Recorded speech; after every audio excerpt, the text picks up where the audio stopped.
Hello team, welcome to another ATP Geopolitics video with myself, Jonathan M.S. Pearce. This is a Ukraine War Update Extra, giving you extra tidbits and nuggets to get your teeth into to give you a greater understanding of the war in Ukraine. And we're going to go through 19 days, well not actually, I'm going to split it to 10 and 9, so 10 days of backlog of Andrew Perpetua loss lists, his daily loss list that he had a 40-day backlog of. He's gone through and done 19 of them. This is going back to March the 1st, so about 6 weeks ago during like Kursk retreats.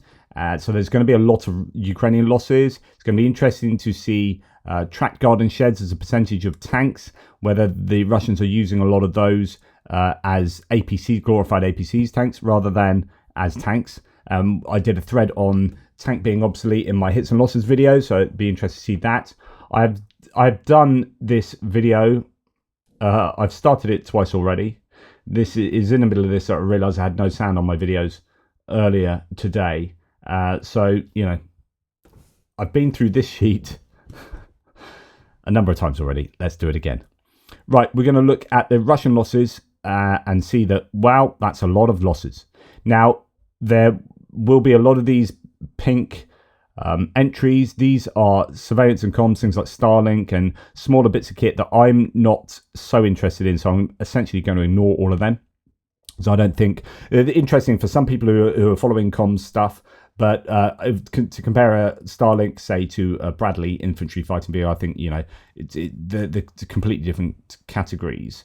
And you can see that the Ukrainians have fewer losses on this particular day, although in terms of combat assets, there and a couple at the top there for air defenses, it's probably about the same. Where the Russians are losing a lot more is in terms of ATVs. This is something we're going to see a lot of, so make note. I'm going to say it now, probably won't mention it too much. Russians usually lose more trucks and more ATVs than the Ukrainians, and that bumps up their losses. It's also worth noting that the distinction of combat assets from civilian vehicles and ATVs is a bit murky, because actually they use these as combat assets, so they are attacking on ATVs and trucks. And really, you could say that the Russians are losing more combat assets than the Ukrainians. It's just that it's not the traditional assets that we're used to. Okay, let's look at the Ukrainian losses. We have a few bits of artillery there, nothing to worry about. A radar system, Go-12, that's a very small one I've shown you before. Most things are destroyed against, most things are damaged against destroyed, so that's good for the Ukrainians there. Although, in the we'll come to that in a second. Actually, infantry fighting vehicles, we've got 3 damaged Bradleys. That's going to hurt a little bit. Bradleys are pretty useful vehicles, and I'm not sure they're going to get too many more of those, to be perfectly frank. I do wonder how many they've got still coming through the pipelines in Poland, getting done up, refurbished. I presume they're all going to be fulfilled, and I hope that they've got more Bradleys coming. AFVs, we have a number of those damaged, unlabeled there. A bunch of APCs, including captured M113. That's probably in the Kursk region. And we've got a British FV-103, Snatch Land Rover, and M113, all destroyed. MRAPs and infantry mobility vehicles, Humvees. The IMVs are less protected than the MRAPs. Mine-resistant ambush protection vehicles are protected from mines, and so they have greater protection. They're all Western-provided vehicles there, but you get a sense of how many there are on the list there.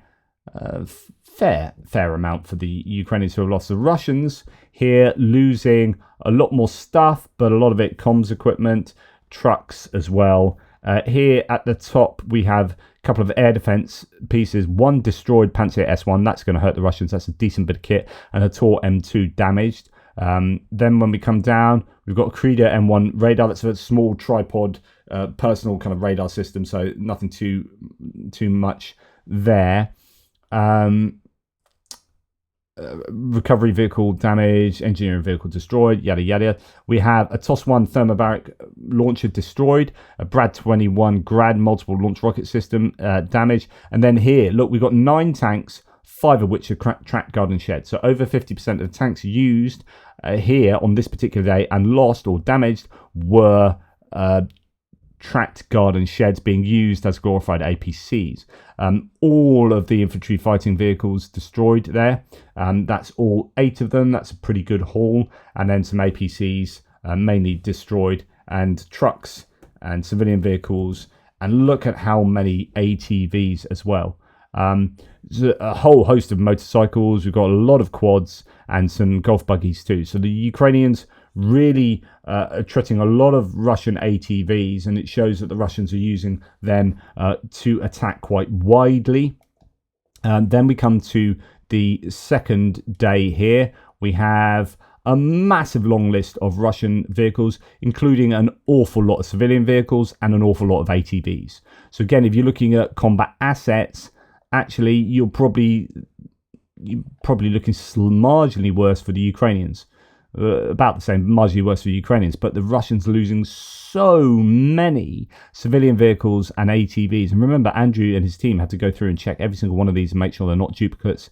They haven't seen it before from a different angle. It's not the Russians pulling wool over their eyes, etc., etc. From the Ukrainian point of view, we've got a Buk M2 and a Tunguska. That's an older sort of autocannon one being damaged. Those air defense systems and a command and control vehicle being damaged. Let's hope that they are usable again. Few bits of artillery, mix of Western and Soviet, M109, AHS Crab damaged, and the M109 destroyed there. We have a few tanks, a Leopard 105 damaged. We've got a couple of captured vehicles, a Bradley and a BMP-2, probably the Kursk region, and then another Bradley destroyed, BMPs. And then the usual kind of APCs, not so many MRAPs and IMVs today, but we've got Striker damaged, M113s damaged, VAB destroyed, so on and so forth. Quite a few civilian vehicles for the Ukrainians here, to be perfectly honest, about 50% of them destroyed. Now, when it comes to the Russians, wow, what a lot of kit. So we'll quickly go through this, and we'll see that it's because it's such a long list, the quality, the resolution isn't very good. But we do have some electronic warfare equipment taken out. Artillery, mainly D-30s there, so old howitzers, a few Soviet-era self-propelled pieces as well. We've got 6 tanks, one being a track garden shed this time round, and the others sort of T-80s, about 2/3 of them destroyed. And then the infantry fighting vehicles, AFVs and APCs, 100% are abandoned or destroyed. So pretty good ratio again for the Ukrainians here in what they do to the Russian vehicles. Most of them abandoned and then hit by FPV drones. So they get abandoned first. I don't know if that means they're hit by mines or they hit a mine. A lot of trucks there. Not all of them destroyed. Very few destroyed actually. Most of them damaged. And then, wow. Just look at these quads, motorcycles, golf buggies, just a massive, massive host of these, all taken out by FPV drones, as you can imagine, and just almost all of them destroyed. It's a massive amount of equipment that the Russians are getting through. And in terms of civilian vehicles, just look at that. And most of them destroyed. It's just an absolutely terrible day for the Russians there in losing that much kit. And you're going to assume with many of these you're losing personnel as well. Yeah, just so much drone destruction. Look at it, FPV drone, FPV drone, FPV drone. Yeah, right down the list there, it's predominantly FPV drone or Nemesis drone or abandoned and hit by an FPV drone or, you know, FPV drone, and etc, etc. Really, really heavy losses there. Not so heavy losses in terms of personnel, interestingly. So this is where he looks at videos of people actually being hit by drones and artillery and whatnot and being spotted. So he's got, I think, 80 odd on that particular day. I think it was 100 and something the day before. Now we're going on to the third day. We have, in terms of Russian losses, pretty substantial losses again. And Ukrainian losses are substantial, but for some reason, is that doubled up? Yeah, I'm not sure what's going on there. We have 2 lots of combat assets there and quite a lot of civilian vehicles as well. An awful lot of surveillance and comms equipment, so you can pretty much ignore most of that at the top, or if not all of it. And Russians have quite a bit of that. But certainly more equipment loss for the Ukrainians here. Okay, let's go to the top. We're going to ignore all the Starlinks and comms equipment. And we're going to come down, and even these two radars are smaller ones that you put on top of like Humvees and whatnot. They're not too serious as far as the loss is concerned. I think they have quite a few of them probably. Tanks, actually Soviet era tanks, but the thing is, look at the proportion that's abandoned and destroyed. Almost all of them, only one damaged vehicle there, and then we go down to the second list, slightly better there, more approaching 50-50. But there's a lot of kit on this list in different places. Yeah, a host of infantry mobility vehicles and whatnot. Some more tanks here. Old Soviet era tanks by the looks of it. We've got infantry fighting vehicles, another destroyed Bradley, a captured Stryker. M113s are very common on these lists. Bushmaster, a couple of those abandoned. And these abandoned are probably going to signify equipment up in Kursk, I'm guessing.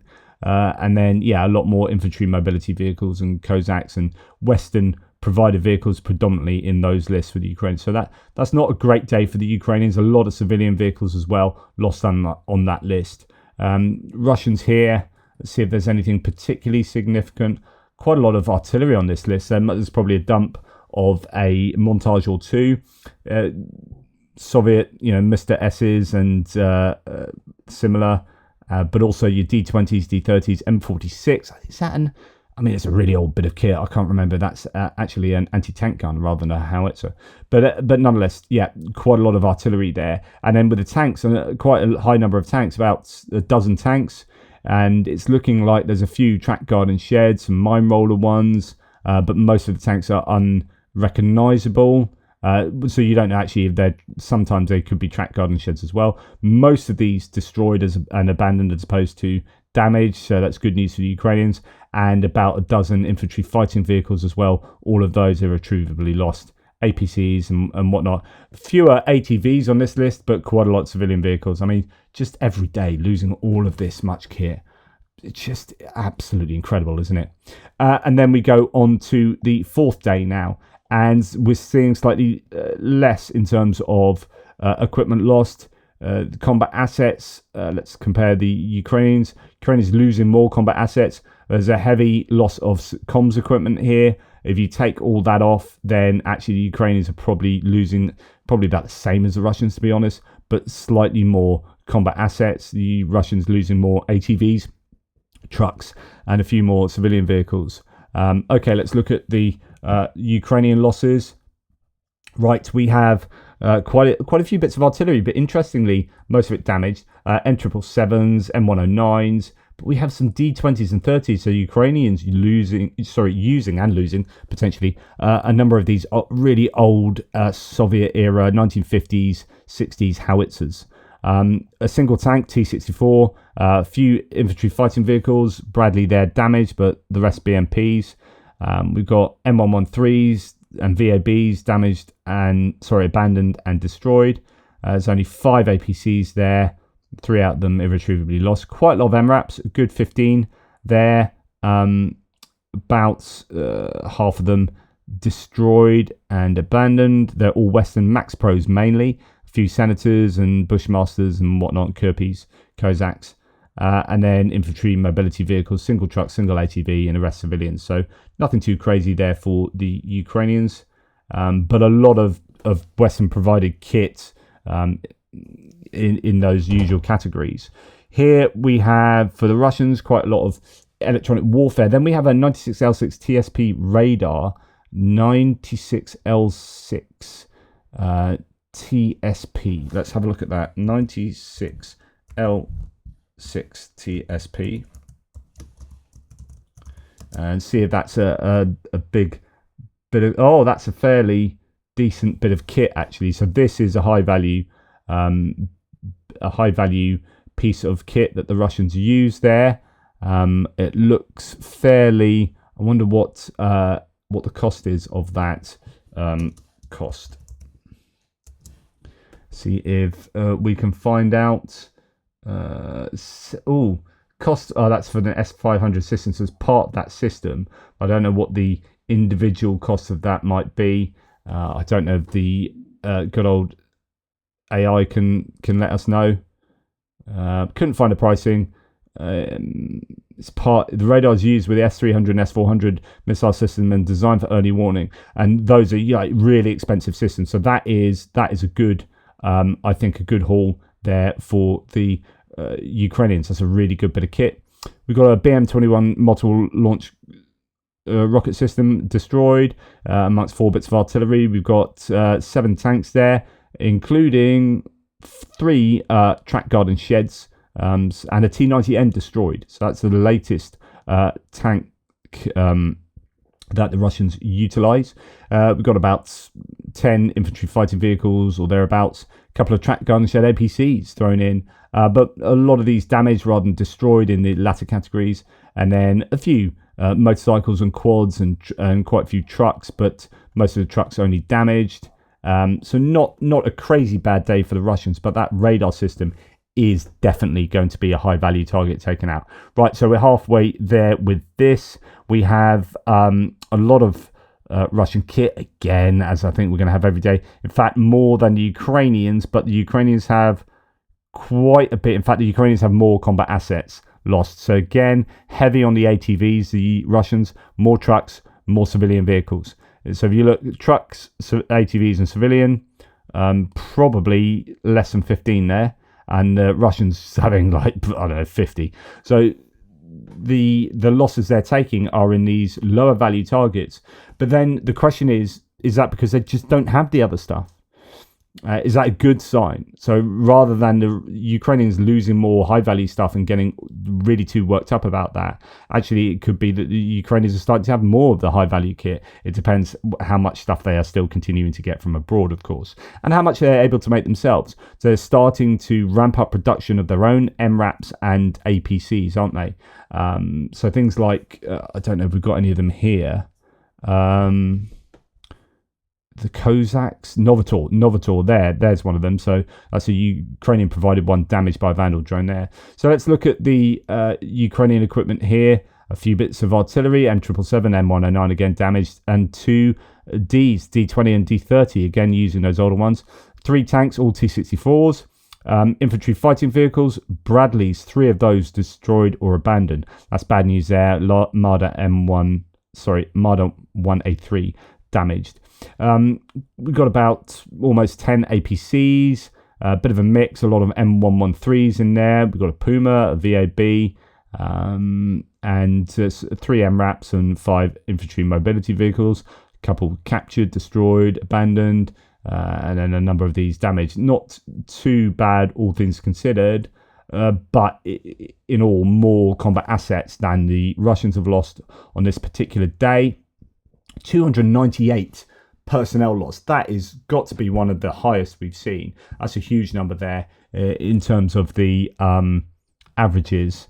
Okay, what do we have? Some electronic warfare stuff, a couple of boats. We've got another Grad multiple launch rocket system destroyed. Some more D30s on the list. We've got a couple of old Soviet tanks, BMPs and BTRs mainly destroyed. And APCs mainly destroyed, and then trucks, a lot more of those, ATVs, quads, motorcycles, just phenomenal numbers of these every single day, and civilian vehicles as well. So again, the Russians losing a lot more of the lower value stuff. Right, moving on to over halfway now, and we see another day of massive Russian losses, but again, trucks, ATVs, and civilian vehicles. Ukrainians losing probably about the same amount of Russians might have lost a couple more combat assets, traditional ones. Ukrainians here, a couple of M109 howitzers, and then the rest M101 as well. We've got 3 Grodzikers, Soviet era ones there. We've got a couple of tanks, again Soviet ones, 3 infantry fighting vehicles, including a captured CV90. That's going to hurt. That's the Swedish provided really decent infantry fighting vehicle. That one captured, and a couple of destroyed Soviet ones. APCs, almost all of them destroyed.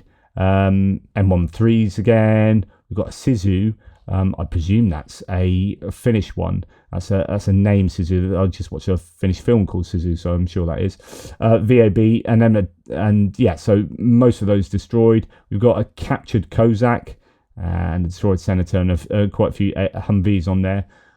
But again, it's that kind of equipment that you would expect to be used up in Kursk. A lot of moving troops around, but it's going to hurt to lose that CV-90 to the Russians. I hope there's not too much sensitive tech on board there. And here we have a long list of Russian stuff, including Castor 2E1. Oh, they've lost 2 of those. Let's see what that is. I can't remember. I have looked that up before. 2E1. That's another fairly decent bit of radar equipment. To lose 2 of these, although it goes back to the late 80s and 90s. That's a 2E. 2E1. Let's see what the cost is and see if Copilot can help us out with that. It's not always easy to find the cost of these. Flatface E is a Russian radar system used for target acquisition. Its cost can vary depending on the configuration, but reports suggest that it starts at around $60 million. So when we come to stuff like this, and you've lost 2 Castor ones there destroyed, that's $120 million at least.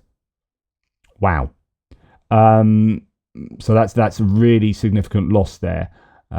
Artillery, D20s, D30s, usual kind of stuff there. Quite a few bits. Tanks, we've got out of maybe 10, 11 tanks, 4 of them are track guard and shed. So again, we've got that same situation. Most things destroyed and abandoned as opposed to damaged. Good news for the Ukrainians. About 15 infantry fighting vehicles, all of them irretrievably lost. All of the 8 AFVs and APCs irretrievably lost bar 1.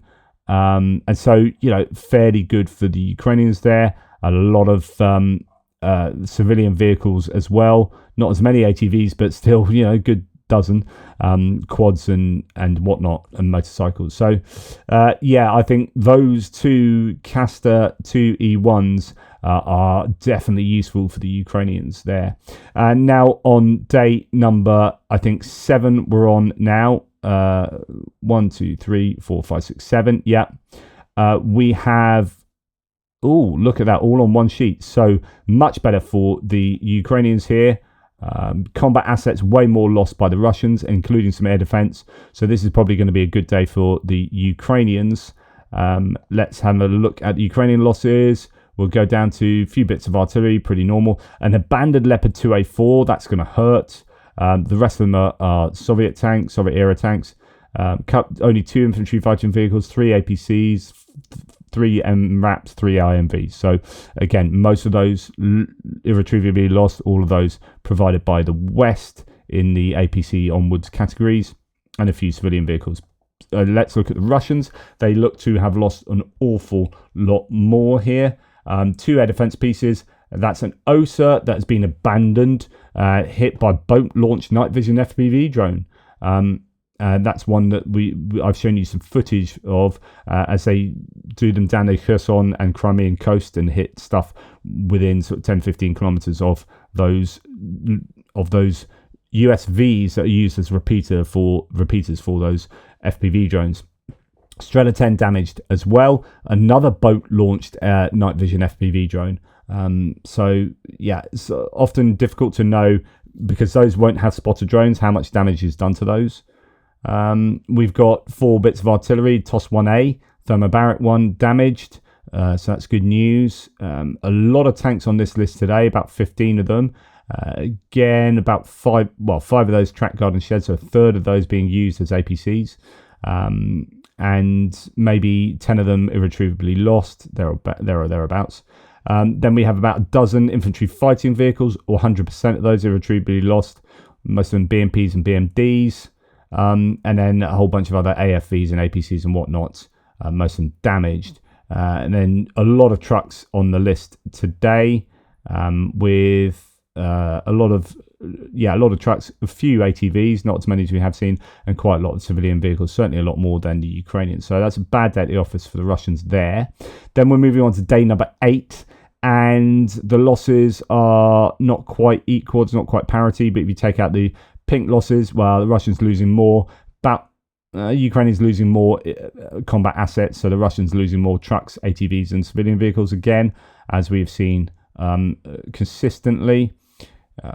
Okay, so for the Ukrainian losses, is damage AS-90, UK provided self-propelled howitzer, damage M119, a few other bits and pieces, older howitzers and whatnot, a couple of tanks, look like older ones, single infantry fighting vehicle, a couple of AFVs, and then APCs, MRAPs, and IMVs. We've got a captured Stryker, that's going to hurt, and then another Stryker abandoned.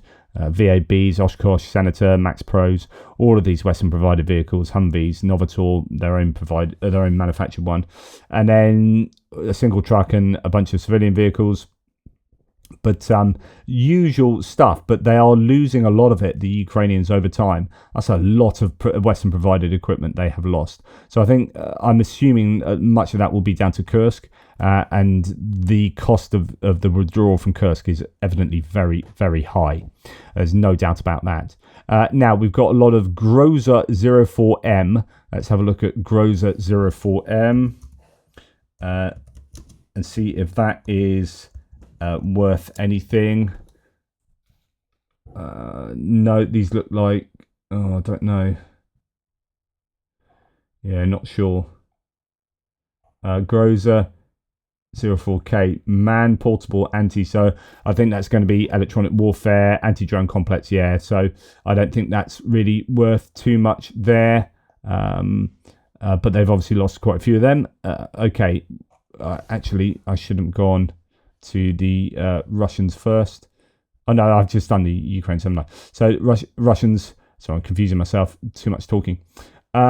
We have a BM-21 Grad on the list. Again, a lot of D-30s, or a few D-30s, and M46 really old artillery pieces. 3 tanks, 4 infantry fighting vehicles, and single MRAP. Most of those irretrievably lost, but not too many of them.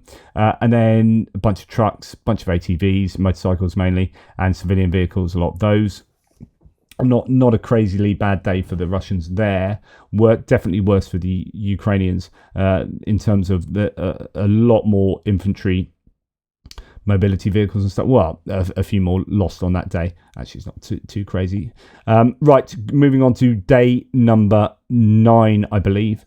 And we have about 1-to-1 there, really, in terms of losses. We'll have a look and see what the value of some of this stuff is. Starting with the Ukrainians, we have an engineering vehicle that's been abandoned, an M60. We've got a captured L119. That's, I think, a UK provided howitzer, although a number of countries actually operate them, so not necessarily UK. But I think it's BAE Systems howitzer. F8, I think they might be even making them in Ukraine. Those now. I think BAE Systems is hoping to do that. FH-70 has been damaged. That's M119, a couple of Zu-23-2s, auto cannons, air defense. Infantry fighting vehicles, 5 of those, a couple of Bradleys irretrievably lost. That's going to hurt. And then your usual Humvees, APCs, and not a crazy amount of them, but this just cumulatively adds up to the Ukrainians losing an awful lot over the last 6 weeks. There's no doubt about that. A couple of trucks, a few ATVs, and quite a few civilian vehicles there.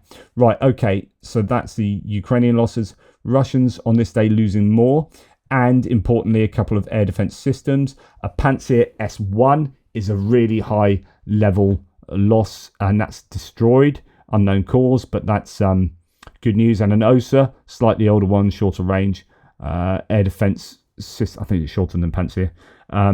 That's been damaged. We've got electronic warfare, COP2, don't know what that is. Surveillance comm stuff, but coming down, another TOS-1A, another thermobaric launcher that's been damaged. We've got 3 tanks, including 2 track garden sheds, irretrievably lost. We've got about 10 infantry fighting vehicles, majority of them irretrievably lost. APCs and an AFV, most of them irretrievably lost. So fairly challenging day for the Russians there, particularly in losing a Pantsir, losing quite a lot of ATVs, motorcycles and quads, and civilian vehicles. I think what we're taking from this is that both sides have been absolutely rinsed of equipment over these 10 days. And of course, there's another 9 days to add to this. Now we're looking on the last day that we're going to look at today, and that is a heavy set of losses for both sides. Russians losing more, but losing a lot of civilian vehicles and ATVs, where the Ukrainians haven't lost any ATVs, and then more trucks than the Ukrainians. So we look at the combat assets, probably fairly similar. Ukrainians might even have lost 1 or 2 more, maybe. Russians have lost an air defense system, though. We'll come to that. So Ukrainians. So our last day, let's start with Ukrainian engineering vehicles, a couple of those. They've had their own Grad multiple launch rocket system damaged. Few damaged artillery pieces there. Some tanks, 6 tanks, all of them of the old Soviet era. T family tanks, single Bradley infantry fighting vehicle damaged, 3 AFVs damaged. Then we've got quite a few APCs, almost 10. We've got a couple of Strykers abandoned, M113 abandoned, and then we've got a captured Australian Bushmaster, again probably up in Kursk. Some Kozaks, Max Pros, Patria, Novator, Titan, Humvee, all of these provided by the West, either damaged or destroyed. So quite a few bits of kit there, and a fair number of civilian vehicles as per normal. So I don't think the Russians are going to lose more. Well, I don't know. It's fairly similar. They have lost quite a lot of infantry fighting vehicles there. But they've got a Strela 10 at the top, so it's a short-range air defense system. That's been lost there. That's been destroyed, so that's going to hurt them a little bit. We have another radar that I don't know, Nebo-SV. Let's check that out again. Nebo-SV radar. See what that comes up with. Sky scanner niobium radars. Oh, this could be a half decent bit of kit. Here we have there was a picture, yeah. So that could be the niobium.